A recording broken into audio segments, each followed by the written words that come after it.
Hey guys, Furum here, and today I'm going to be testing the Mazda Furai in Asphalt 8 multiplayer. This car was somewhat recently made an ultimate car. I'm not exactly sure when, but basically that means that when you get this car, it is automatically at Max Pro, or what would have been Max Pro before. They did this with a few cars. The other one that a lot of people know about is the SSC Tuatara. Obviously we have the Jesko, but that's another story. You had to spend real money to get that one in this game. But the Tuatara and the Furai, these would have been ones that a lot of people would have already had, including myself, and so I will most likely be making a video about the Tuatara. I got some pretty good races in it, and I got some good ones in this Furai as well. So with my Asphalt 8 videos, I would like to make videos about some of the cars that have gotten a lot better than they used to be, like the Tuatara, the Furai, the Bugatti Chiron. These are the three that I have on the table right now, but please let me know if there are any other cars which I maybe didn't test before, or I did test before, but whatever ones that used to not be good, but now are, because I think that is one of the silver linings of the new multiplayer. Just old cars that used to be pretty much unusable, now becoming, well, very good around their rank. But there's one thing I'm not entirely sure about. Is this car and other ultimate cars actually the best around their rank, or are people using them just because they're ultimate, and if you have them, they're automatically max pro'd, and therefore those are the ones people are just gravitating towards?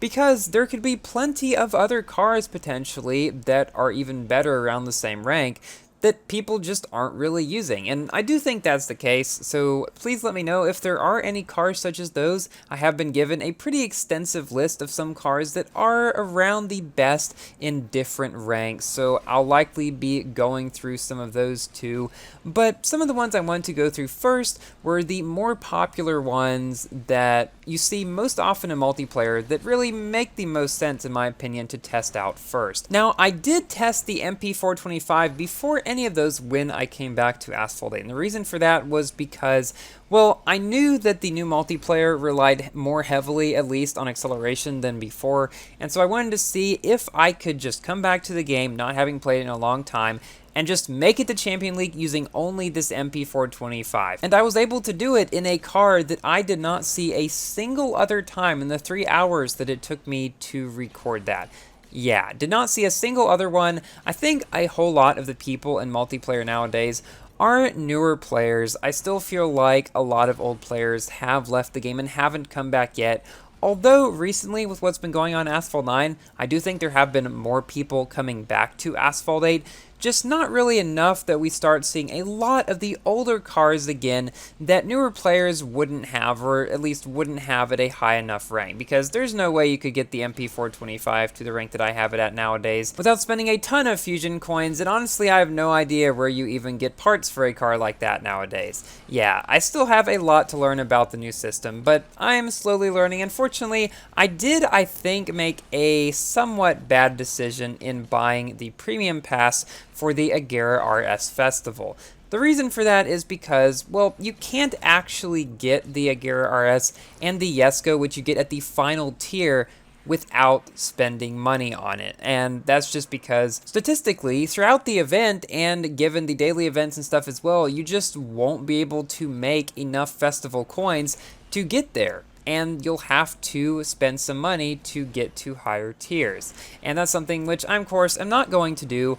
Actually, I've already unlocked the 2 cars in the event that I didn't have. I unlocked the Avia and I unlocked the DSE tents. I actually already had the Spark Owl, which I don't even remember getting. It must have been a festival car at the time when I did a little bit of something in the game and kind of forgot about it, because, yeah, I have no real recollection of that car. Kind of weird. But at this point, there's no more cars I can get in it, so I'm still just going to try to see how far I can get in it. Thankfully, though, if you already have the cars, or some of them, or one of them in my case, that are in the festival, you do get a certain amount of fusion coins where you would have gotten that car. For example, since I already have the Spark Owl, I get, I think, 90,000 fusion coins at that tier, so that was a little bit of a saving grace, but I still don't think it was worth spending 2,000 tokens on it, and I would definitely recommend that people, if you're thinking about buying the premium pass here, because it's so relatively cheap compared to some of the other ones, to definitely think about that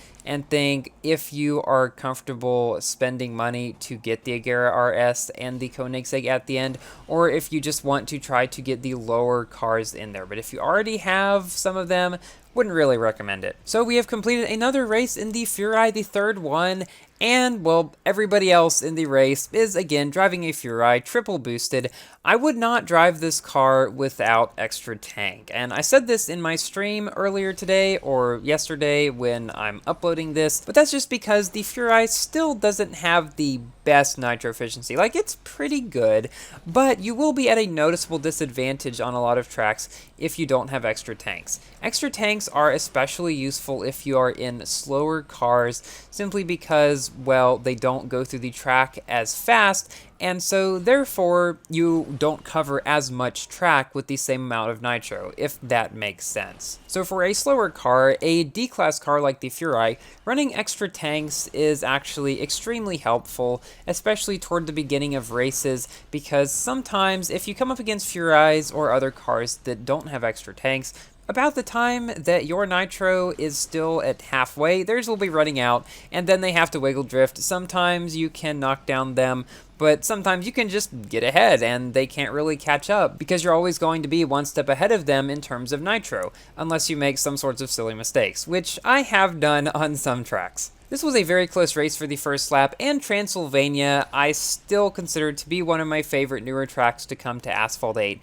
It just seems very graceful, whereas the Space Track and the other newer one, Terra 9, look great, and they're still fun to play on. They're just very complex and all over the place feeling, and so this one just feels somewhat more relaxing almost. I just really enjoy playing on it. And we finished this race in first place, with two other triple boosted Furais taking the second and third position, with a Peugeot RCZR taking the fourth position. Very close to the same rank, and in this race we are up against a Hyundai i30N, which starts up nearly as fast as the Furai, and its speed looks to be about the same. Since they removed the elite status of cars in this game a while back, the i30N is no longer elite, and there I believe that Mazda Furai stayed in his triple tap nitro throughout the entire beginning section. That is one thing you do not want to do. If you're in, well, pretty much any car at the beginning of a race, you do want to triple tap in order to get up to your speed, but once you get up to your speed, especially if you're in a car with not as good nitro efficiency or a slower one, brake and then go into your perfect nitro, because it lasts a lot longer. That's the reason why he ran out of nitro, because he didn't do that. And now the car directly behind me is the i30N, and speaking of cars losing elite status, the SLK has suffered from that and is now not nearly as powerful as it used to be. I drove it in stream yesterday, and it just wasn't that great. I was at a rank of 1736 with everything applied to it except for nitro, because I'd already pro'd it out before the update that made it so that you couldn't do pro kits unless you had maxed the car, which kind of gives older players an advantage, but I'm going off on a tangent there. Anyway, that car was not nearly as powerful. I was only going like 295 or something like that, which isn't very impressive considering that the MP425, which is a lot better in most aspects, can do 288 at a lower rank of like 1707. So an even higher ranked MP425 could come very close to the SLK in terms of speed, which is really weird to say, but, well, the SLK's power largely came from, number one, its old upgrade rank percentages, which are now no more, and the fact that it had elite tuning, which allowed you to give it an even higher speed at a lower rank. So those two things both pretty much have killed the SLK, so I'm not sure that it's really viable much at all in the new multiplayer. So now it is time for my general review about the Mazda Furai. It's a lot more fun to drive than it used to be. It still doesn't have the greatest drifting or the nitro efficiency, but it's good around this rank. If you have this car, it will now be ultimate. If you don't have it, I think it's given away free in a bundle or something like that, which is why so many people have it. But it's a great car around this rank and definitely viable to get into Champion League, because right now I am racing in Champion League. So guys, thank you all so much for watching. Please like the video if you have enjoyed, and consider subscribing for more Asphalt and other games content. And I'll see you in my next video. Goodbye!